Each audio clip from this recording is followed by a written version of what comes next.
So this week, I'm flipping a house right now in Irondale. This week, all the finishes are going in, and I had my shower glass guy go out. I want a frameless shower glass, which is the nice one, right? It's not it's frameless, just a big piece of glass there with a door on hinges attached to the wall.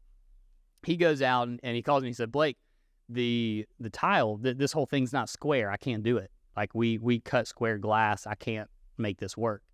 So I called my contractor and I said, hey man, what's going on here? This is out like a half inch. This is out 3/4 of an inch. Like all three of the four corners are not right.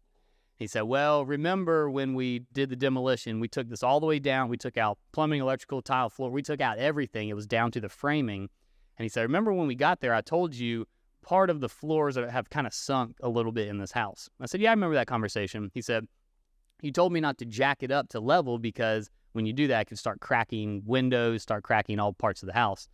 I said, yeah, I remember that. He said, well, that's why it's at a square, because the house has sunk, and so the house dropped a little bit level. And so I understand that logic where you're coming from, but I also understand that you started from a blank slate. You were down to the framing where you could put down Durarock, which is like that hardy board under tile.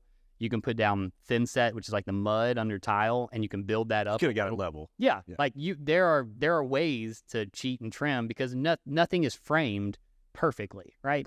Brand new construction is not framed perfectly. Are you kidding me? Nothing's right. And that's the purpose of trim, and that's how you correct it. And so we had like an hour-long conversation. He was trying not to take responsibility for this, and because I've done it, I'm like, if I didn't know construction, if I was just an owner of a business trying to flip a house but didn't really know how it operated, I would have to say, okay, that makes sense. Now my option is a framed shower glass door, which to me doesn't look as high end. And so when I go to list this house, if that's the only thing, maybe it doesn't change my resale price, but I think that's kind of a little check mark in the category of, hey, this isn't super high end. And if I have 10 of those check marks, now that could be $15,000, $20,000 off my sale price on the back end.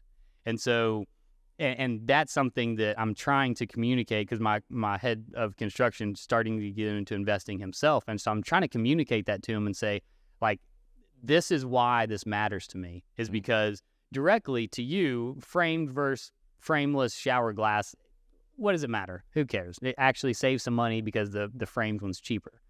But I'm like, back up and look at the whole picture. You're getting into investing yourself, so you need to understand this as much as you do to help me, to help yourself, is look at the whole picture. That kind of similar thing happened on our kitchen cabinets, and we had that conversation last week. So I'm like, the cabinet thing we're having to work through, now we're working through this. Those are a couple more check marks in the negative category that are going to cost me potentially thousands when I go to sell it. And so kind of painting that picture and having that knowledge of how that's built up, can help, certainly, yeah. So after we had that, he went over there and he goes, okay, I'm retiling it. Okay.